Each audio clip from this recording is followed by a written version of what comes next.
Indian council act of 1892 उस समय viceroy Lord Dufferin थे। तो सबसे पहले हम जानेंगे 1892 से पहले कौन कौन सी मेजर घटनाएं हुई जिसके कारण इंडियन काउंसिल एक्ट ऑफ 1892 पास हुआ।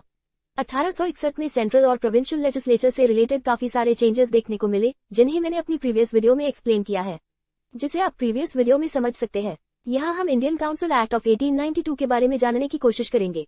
1885 में इंडियन नेशनल कांग्रेस बन जाती है। इंडियन नेशनल कांग्रेस बन जाने से इंडियन नेशनलिस्ट को एक कॉमन प्लेटफॉर्म मिला। सारे नेशनलिस्ट मिलकर सोचते देश के लिए क्या सही है और क्या नहीं।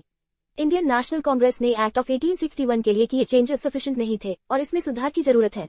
आइए जानते हैं इंडियन नेशनल कांग्रेस ने क्या डिमांड्स की। इंडियन नेशनल कांग्रेस ने एडिशनल मेंबर्स की संख्या बढ़ाने की बात की। फाइनेंशियल मैटर्स पर डिस्कशन पर जो रोक थी उसे हटाने की मांग की। इंडियन नेशनल कांग्रेस ने कहा कि एडिशनल मेंबर को इलेक्शन के थ्रू लेजिस्लेचर का पार्ट बनना चाहिए। मिलिट्री एक्सपेंडिचर को कम करने की मांग की। इसके अलावा भी बहुत सी मांग की। आइए अब देखते हैं एक्ट ऑफ 1892 में क्या क्या चेंजेस देखने को मिले। एडिशनल मेंबर की संख्या बढ़ाकर 10 to 16 कर दी गई, जो पहले की तरह 2 पार्ट में डिवाइडेड थी, ऑफिशियल और नॉन ऑफिशियल। ऑफिशियल की संख्या 6 थी और नॉन ऑफिशियल की संख्या 10।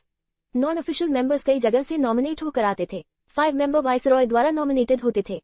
4 मेंबर्स बंगाल, बॉम्बे, मद्रास और नॉर्थ वेस्ट फ्रंटियर प्रोविंस से नॉमिनेट होकर आते थे। 1 मेंबर चेंबर ऑफ कॉमर्स इन कैलकाटा से नॉमिनेट होकर आता था। लेकिन ये कहा गया कि एग्जीक्यूटिव और ऑफिशियल की संख्या नॉन ऑफिशियल से अधिक होनी चाहिए।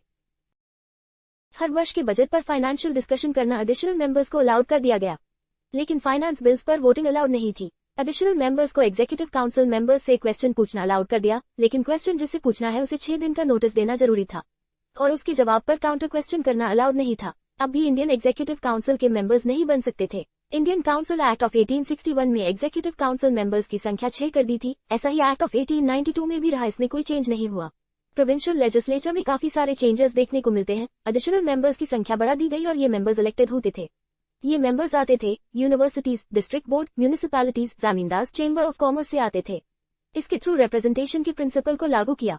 1892 का प्रपोजल आने से पहले काउंसिल में 24 मेंबर्स थे, उसमें से सिर्फ 5 इंडियंस थे। इंडियन काउंसिल एक्ट ऑफ 1892 आने से मेंबर्स की संख्या में बढ़ोतरी हुई, जैसे बॉम्बे में 8, मद्रास में 20, बंगाल में 20, नॉर्थ वेस्टर्न प्रोविंस में 15, आउट में 15 जो आज का उत्तर प्रदेश है।